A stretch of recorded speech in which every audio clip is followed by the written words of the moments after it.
tank of gas. Buckle up. I normally don't do that, and that's a big mistake. Do that, or your face is going to be plastered in the wall, and you're going to regret it for the rest of your life. All right. Let's get out of here. I've been here too long.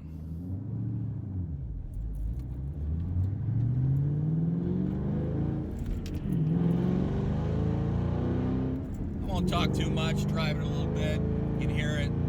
See how it sounds. That doesn't get old. There's a little traffic. We run into some traffic. I'll talk a little bit. We'll even let the camera shake a little bit so you know. But, you know, along the lines of the car, if you know, I would think three things I don't like about the car, and I talked about this in the other video, is the tires. You know, it's about 9.5 wide in the back, 285s. But I did talk to someone, and the biggest improvement you can do to this car is switch over to Michelin Pilot Super Sport from the GF1 tires. That's what I did. I put 295s in the back, you got 2 extra inches, and I put 285s in the front, night and day. Like I said, I did a couple launch controls, was able to get 3.4, 1.35. I think the quarter is going to go down to 11.4, and overall just drives better and corners better from a little time that I've had on these tires. Number 2 is the interior. We all know American interiors need to step up their game and bring their A game, because they haven't. They're behind the 8 ball, and it pisses me off. They've done a little better here. There's some leather on the side of the doors, but there's still plastic along the door openers. The Recaro seats are very comfy and nice, but there's too much plastic, and they got to do a better job of that. Put some carbon fiber, some more. You know, hire a third-party company like they hired Recaro to you know, do their seats. I think, you know, the Hellcat, the new one, interior looks a little better. It does. But it's not a game changer for me. This is pure performance. There's no power seats. Lessen the weight. That's why it weighs, you know, 38, 45 pounds. And the Hellcat weighs almost 624 pounds more, and it makes a difference on the track. So that's really not a big deal, but, you know, it could be a little more refined. And number 3 is the brake dust. I don't know if it's fading. I heard some guys and gals say there's fading on it. You know, I can't say that yet when they take it to the track. But after a 20-mile drive, I've noticed my rims are highly dusted, and that doesn't make me happy. So, you know, those are 3 things that bother me overall. Other than that, I mean, what I like about it is the styling. You have 60s throwback look with modern technology. I mean, just looks mean. It looks like a mean car. Every time I drive it, you know, people thumbs up, pull me over, want to talk about it. One guy pulled me over the other day.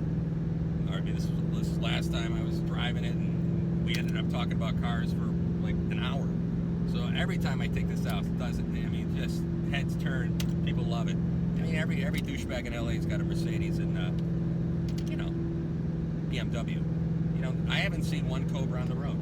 I saw a 65 today. I don't know if it was a kit car, but I just saw a 65 up here. So I love the styling, and number 2, I love the torque. The torque, it just through all the gears is incredible. It's just absolutely incredible. I mean, you know, I've driven some exotics, and we'll do some reviews, but this is up there. I'm telling you, this has got supercar performance, and the torque in the higher end gears is unbelievable. It's just absolutely unbelievable. And number 3, the motor. I mean, it's a hand-built motor, carbon fiber crankshaft. There's a lot of technology into this car. It's just, you know, that's half the car to me is the motor, and how it you know, works. I know some people don't like the gearing. It goes 60 miles an hour in first gear, and they change the gearing on it. I'm not that much of a techie. You know, if I was going to strictly do drag strip racing, I mean, I don't know. I mean, a lot of people complain about that, but to me, it's not a big deal. When I drove here just for cruising purposes, and that's why it doesn't have the gas guzzler tax, I was in 6th gear at 1,500 RPMs. I got 23 miles to the gallon almost. 23 miles to the gallon. That's why it doesn't have the gas guzzler tax. But that's not why we drive this car. We don't drive this car for safe gas. We got a tunnel here, so let's see if we can break up the traffic. Go through that, let you hear it. Let's see here. I'll slow down. All right.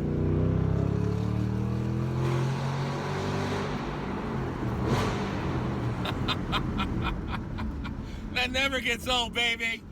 American muscle. Suck it. I'm telling you. Unbelievable. Jesus. Oh, copper, I just passed the copper. Oh, man. All right, I've been doing really well. No tickets in 5 years. I got a great record. Let's just keep it at that. Let's be quiet here and let's hear how this sounds. Let me get both my hands on the steering wheel. We'll drop it a gear to second. 3,500 RPMs.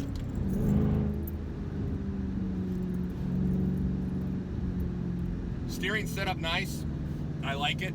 It's very comfortable. The way the seating is, straight on. You can see over the bonnet really good.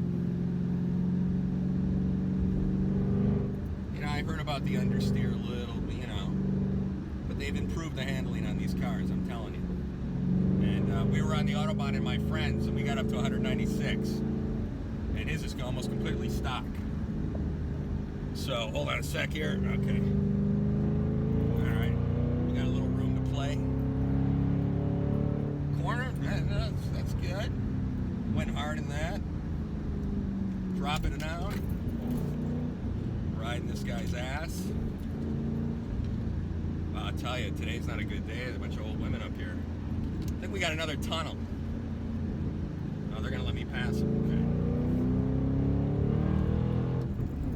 Just links up fantastic. I mean, when I hit this, I was in Texas, and because I got the car out of Texas and I had it shipped, and I just hit it one time. Traction controls, I don't have traction control on right now, and I hit this thing at fishtail, and that's just getting used to it.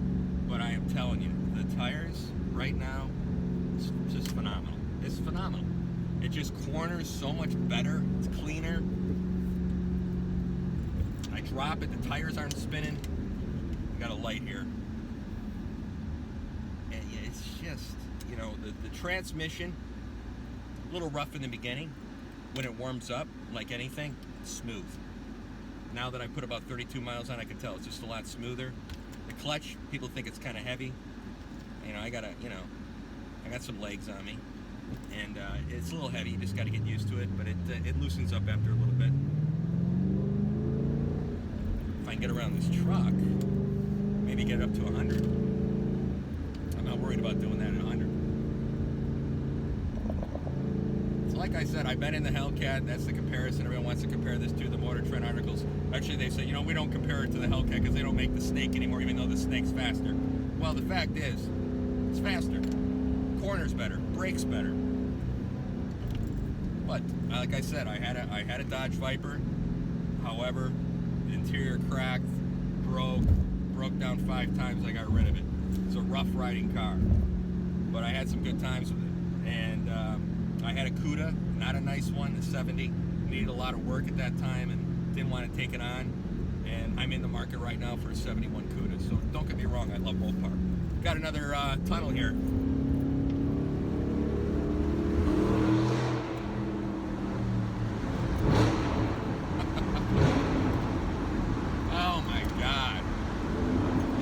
Racing exhaust, it hums, throaty, loud, burps.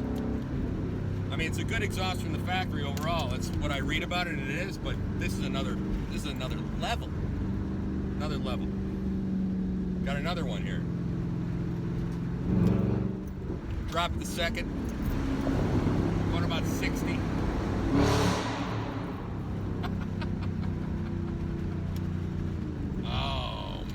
Want to race someone right now. It gets me going.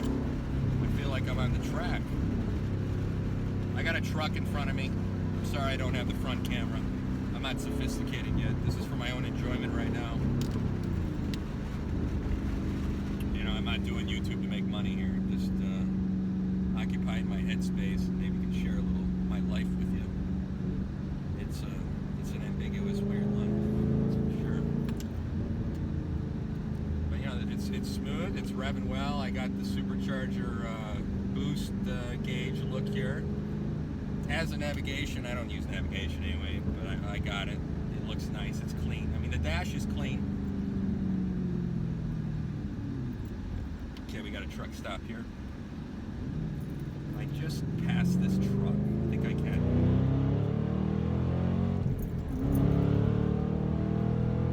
Passed him. Gave us a thumbs up. That's 110? Jesus. I mean, you don't even know it. I mean, you hit it and you look down, it's instantaneous. I mean, this thing is just a beast. And I know it's cheesy, I say that a lot, but it is. My God. Treff Canyon Road. I'll be quiet for a second. Let's see if I can get some turns in this thing.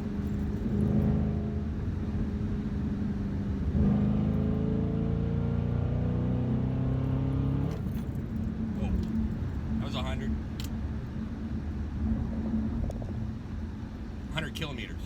That was 100 kilometers.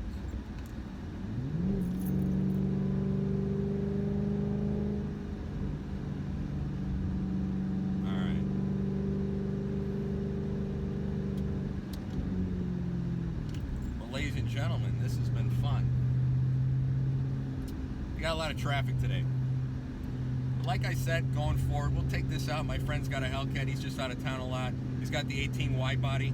We can compare it. I'd love to compare it. You know, I went into some websites and, you know, I'm seeing 4.8, 4.5 on the 60, the quarter mile. Car doesn't link up. I think both cars have an issue with that, but I think the car, the Hellcat, tires are even worse the way it links up. My personal opinion, and we talked about that in the last video. But let's do some comparison of it. You know, I think it's a sharp-looking car, and like I said, if I, you know, I know what I'd want to do to it, and maybe get one, but it's a big car. It's a big car, but I'm going 71 CUDA. I love the lights on it, and that car you don't see. All right, let's just see if we can do one more run here.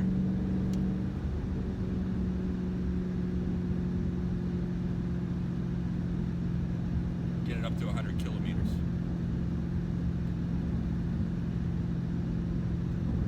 That's a little danger zone here. But you know, just to recap, this is a fun car. I mean, I really enjoy it. And I've been in some sophisticated, refined cars, and you know, I've seen other reviews on it from other places we won't talk about, but they talk about the refinedness of the interior, or the, you know, the way it drives because of the solid rear axle. But you put this bad boy in sport mode, I'll get some $200,000 cars and we'll dust them. We'll dust them. That's the whole point. Not having a fully refined car makes it fun. Paddle shifters. Well, why would you want that? Why would you want that? I mean, that's unbelievable. This doesn't get old. Just instantaneous. Just the torque is instantaneous. I mean, there is nothing. I know you could do the cold air kit, and I did that in another one. And the Cobra Jet throttle body, it does make a difference. It adds 40-50 horsepower to the engine, just to free up some air. But I'm still learning how to drive the car and getting used to it. You know, it's a different way than a Mercedes AMG there. But anyways, ladies and gentlemen, this concludes the